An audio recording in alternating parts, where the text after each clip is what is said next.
This summer I was inspired to bicycle from Los Angeles, California, up the Pacific coast to Oregon, and then east to Toronto, Canada.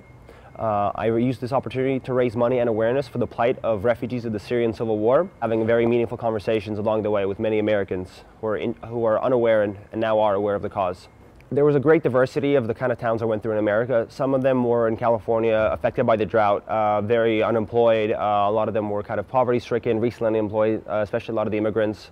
Some of them were very prosperous, kind of agricultural towns in Iowa. These were generally more happier. Some of them donated to me on the spot. A lot of them were very interested and curious in my travels. Other places in the Northwest, agricultural towns were very depopulated. So there was a lot of diversity depending on the community, how healthy the community was, how vibrant the economy was, and the healthier was, the more interested they were to me. I was more likely to get fed, housing along the way, and when a town was smaller and not as successful at that time, they were a lot more kind of reserved, weren't interested in my travels, were skeptical as to why I was doing it. One person accused me of stealing the money outright, kind of on the spot. Very thin coastline between Los Angeles and San Francisco. I ended up hurting my knee, so I was put out of commission for about 2 weeks, and then I biked into Monterey. Spent about 2 days there trying to recover, and then I was a lovely couple in San Jose couch surfed me, so they let me stay in their house for about 3 more days, and then I moved on to my way to San Francisco, where I spent about 4 more days while my knee was recovering. So I had the opportunity when I was a child, when I was 8 years old in 2001, our family had the opportunity to move to Canada.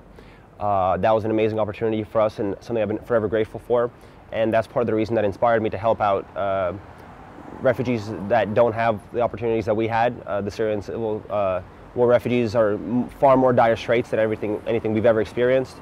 And they're not getting that opportunity extended to them. A lot of them are risking their lives in ways that we never came close to.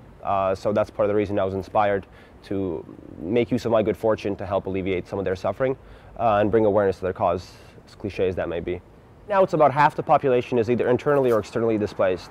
So about 4 million of them are internally displaced, so they've had to flee their towns and places of birth. About 4 million are outside of the borders. Most of them are in Turkey, Jordan, and Lebanon.